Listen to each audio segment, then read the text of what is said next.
Okay, Mr. Bowen here. And so we've had our break and we went and reassembled um, all of our thoughts, and everyone had a discussion about how class was going with you and seeing how it is for other people and everything. And so that's what I want to talk about, because this week's chapter is motivation and emotion. And most importantly, what you have to recognize and take appreciation of is that, of course, your emotion has a strong effect on motivation.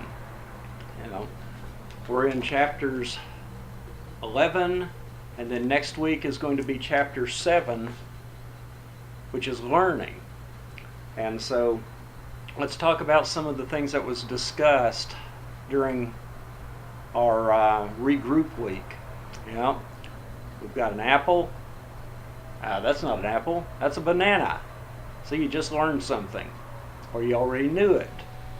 Because as we're going to find out in learning next week, learning is when one takes experience and it changes future behavior. It's like I tell my flight students for years, you know, you do something once wrong, it's experience. But then you do it wrong twice, it's a mistake. And that's real simple to think about, because if you knew better than not to do that, then you obviously haven't learned, have you? Okay, so back to the banana. And here we have a peach. No, that's not a peach. See? It's a plum, okay? The point I'm making is they're both pieces of fruit, but they are distinctively different, all right? Just like sitting in a traditional classroom. A traditional classroom is different.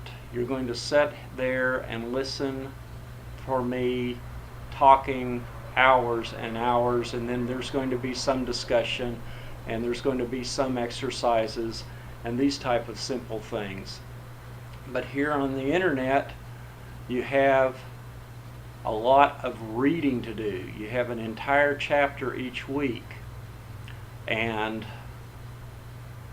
it's my responsibility as an instructor to convey and present information to my students in a way that hopefully they can learn from it and take away experience and gain knowledge in psychology. So with that, I can't teach the class like I would teach a math class, and we can't teach this like we would an English composition class, or things like that. This is Introduction to Psychology, and so that too, everyone go back and reread the class syllabus. In the class syllabus, it outlined and told you distinctly the list and order of what chapters were going to be read through the class. And it also outlines and details that class participation through discussions and quizzes and the journal are how we accomplish all this.